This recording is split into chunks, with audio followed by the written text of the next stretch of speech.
Okay, so you're having an issue where you built your system and you go to power it on and it's a no-go. Or you turn it on and it goes dim, no power. Or say you have to have your charger plugged in order for it to work.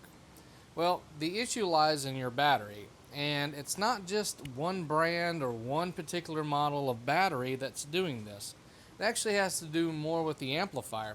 The TW100U and the 1001U on startup pull up to 12, 13 amps sometimes in order to charge their capacitors for the boost module in the amplifier.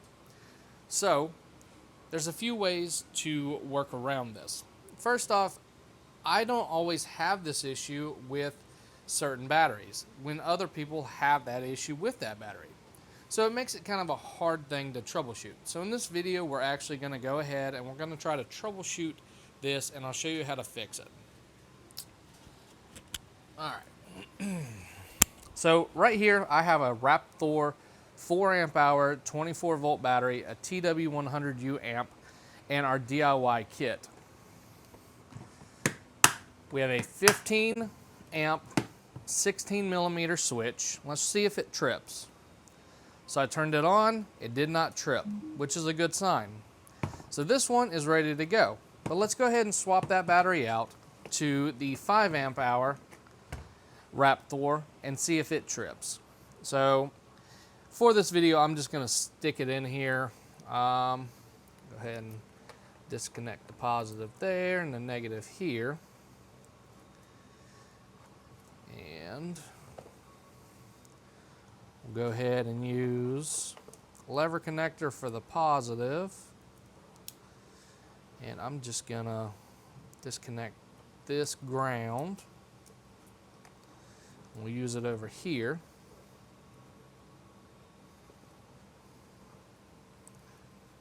And let's see if we can get this battery BMS to trip. Now this is more common actually on the KBT batteries. Oh, looky there, we have nothing. It's not working. Oh, but if we click it a few times, it cuts on. This is the same thing that people experience when they take and plug the charger in thinking that the battery's dead. So what I need to do is I need to let the actual amplifier drain down so we can simulate this issue once again. And having the battery right on the magnet doesn't help any.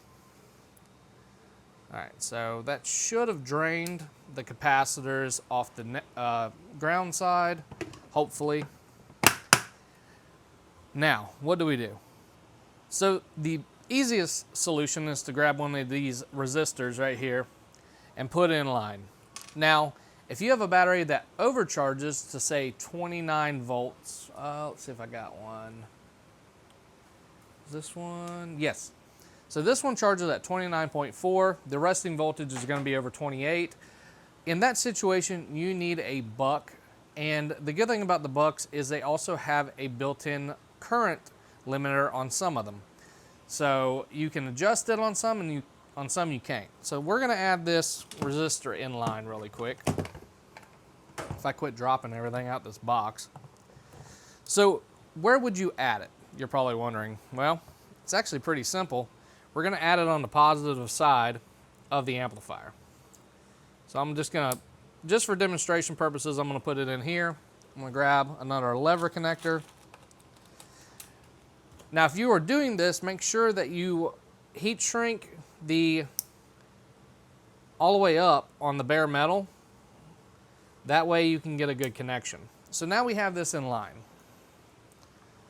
That's going to give us what would be more of a soft start. So let's go ahead and try it. And there we go. Works flawless. Now let's go ahead and remove it. Sorry for the battery bouncing around, guys, but ain't really nothing else I can do. I don't want to remove this battery all the way. So we're going to take this out. We're going to see if the problem persists.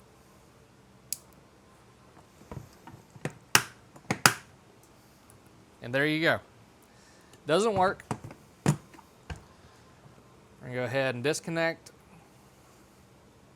Actually, let's make sure this. Someone's gonna be like, "Oh, it wasn't plugged in." All right, let's just double check. See, does not work. But if we do it a couple times, it's gonna work. Let that drain off for a second while we install this. I'm using lever connectors really quick, but remember, this is bare metal on the positive side, so you will ground it out.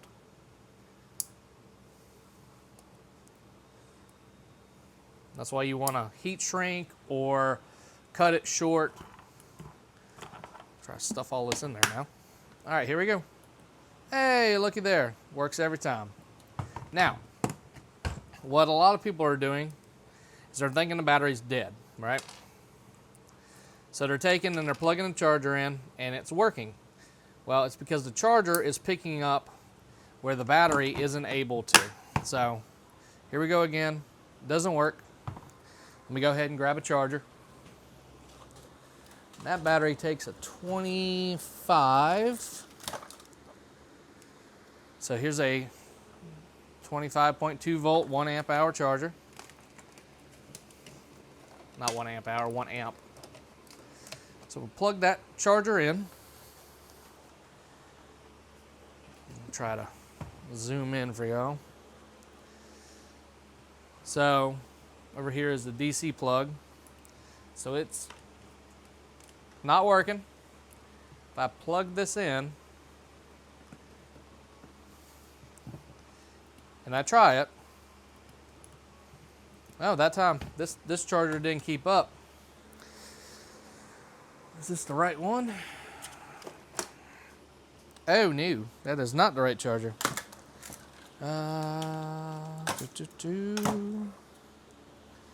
This one is. My bad. All right, so plugged it in.